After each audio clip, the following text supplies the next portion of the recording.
untamed animals and uncivilized. I was always trying to figure out because you guys or you specifically mentioned Allah a few times later in your career. So were you becoming Muslim? Were you Muslim? Were you in the nation? Were you 5%? Were you just learning everything? Like what was going on with you? No, I was open to everything. I wasn't a 5%. I grew up amongst I grew up amongst brothers from the Zulu Nation, who weren't necessarily Muslim, but I guess utilized. They absorbed what was useful, you know, and obviously the same thing with 5%ers. I mean, early as junior high school.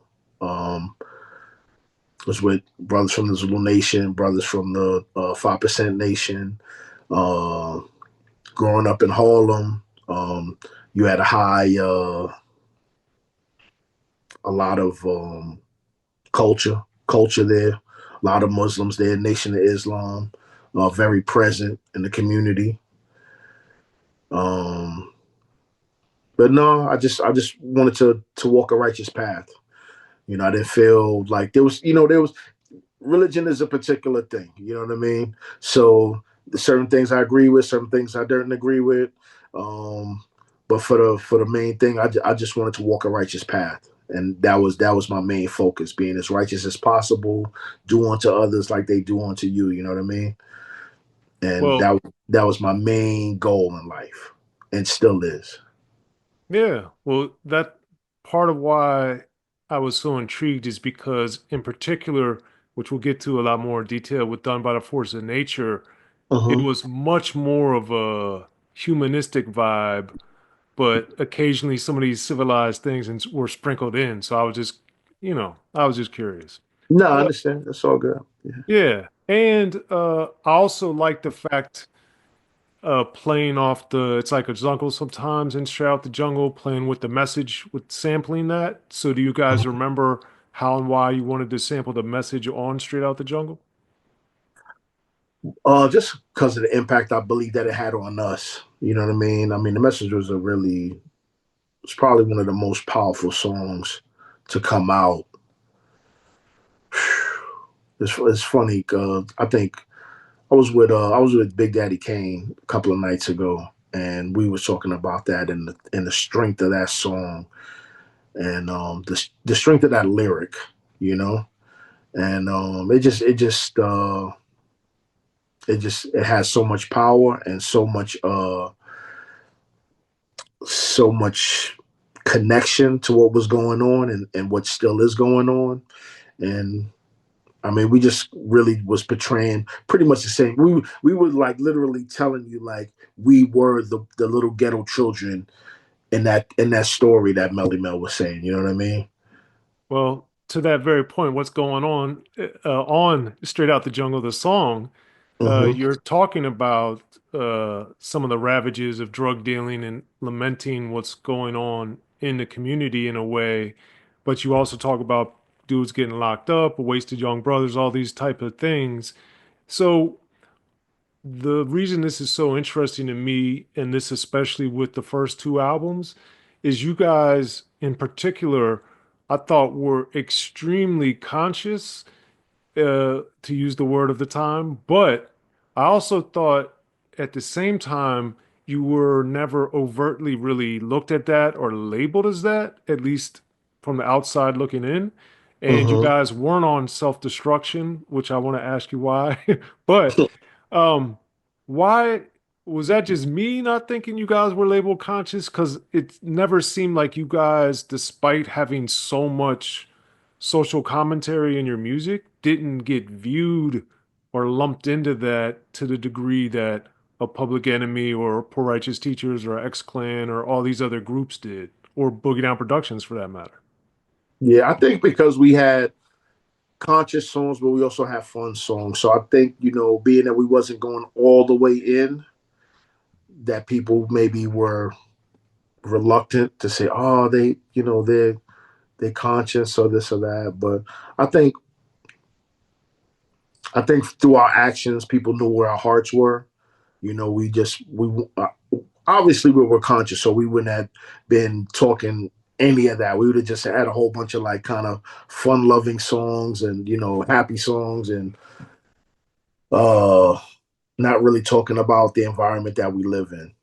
Right. But we also enjoy ourselves, you know what I'm saying? And we didn't want to make a super over serious record. We wanted to have fun and just kind of we wanted to make a record like how we live, you know what I mean? We go out, we have fun. It's like Friday, Saturday, Sunday is fun time. Monday through Friday afternoon is serious, down to business.